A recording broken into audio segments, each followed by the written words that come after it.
A fantastic, high-speed, long-range, all-weather rescue boat built specifically for the RAF, the HSL, or High-Speed Launch. Its story begins a decade earlier with a friendship between two great British petrolheads, racing boat builder Hubert Scott Payne and aircraftman T.E. Shaw, Lawrence of Arabia. In 1931, stationed with the RAF near Plymouth, Lawrence witnessed a seaplane crash. He was in one of the first boats to reach the wreckage and dived in to rescue survivors. Of the 12-man crew, only 3 survived. Lawrence was convinced that more lives could have been saved if the RAF had faster rescue boats.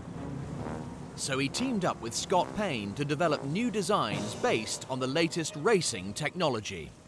For hundreds of years, seagoing ships and boats had rounded displacement holes like this model.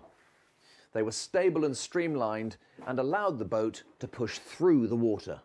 But as speed increases, it creates a larger and larger bow wave that will eventually limit a boat's top speed, known as hull speed. Scott Payne knew a way round this ancient law. Rather than a curved hull, he used a flat bottom with sharp edges called hard chines. Like his racing boats, given enough power, this design lifts the hull up onto the surface of the water, overcoming the drag that a bow wave creates. It's called planing and allows boats to far exceed their hull speed. In this boat, Seaplane Tender 206, Lawrence, after months of testing, achieved 29 knots. Still not fast enough. In 1936, although Lawrence sadly didn't live to see it, Scott Payne finally unveiled their high-speed planing masterpiece. And here she is, the 100 class high-speed launch, or HSL.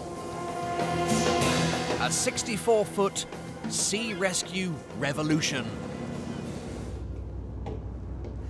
So here we are in the middle of the boat in this beautifully restored wheelhouse. Phil, we're underway, aren't we? We're underway. Today I'm heading out with HSL expert Phil Claburn to discover exactly how these boats were used on rescue missions. These were very, sort of fast, get out quick, and pick up the pilots and bring them straight back. There wasn't much facility to operate on them or, do injuries on board. For these ambulances of the sea, speed really was a matter of life or death.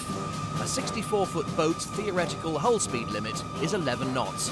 So let's just see how much faster Scott Payne's HSL can go.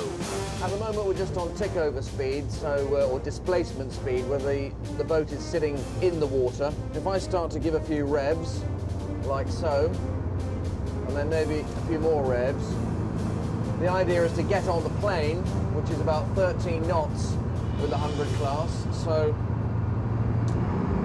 a few more revs. 13, 14 knots, and we're starting to lift up out of the water. Steady on, Phil.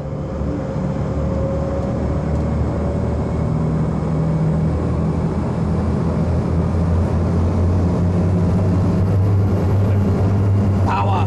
Yes! That's more. The HSLs originally had 3 massive petrol engines, together producing 1,500 horsepower.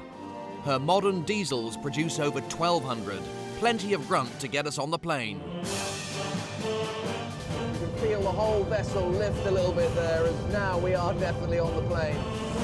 With her no-compromise combination of power and hull design, the HSL was capable of 39 knots, 45 miles an hour. Job done, boys! The hard chines also bring great control. These boats could head out in almost any weather.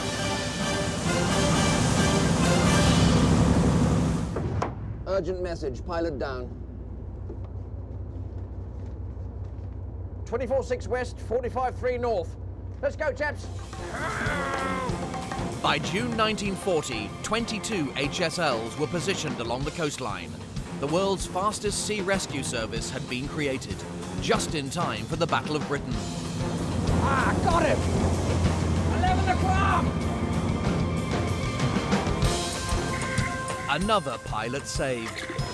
During the war, more than 11,000 were rescued by RAF launches around the world. There you are, Cummings. There's your tea. Oh, all right, I'll leave it here for you.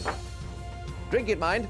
Thanks to this great British machine, we didn't run out of pilots, and after 3 months of intense aerial fighting, the Battle of Britain was won.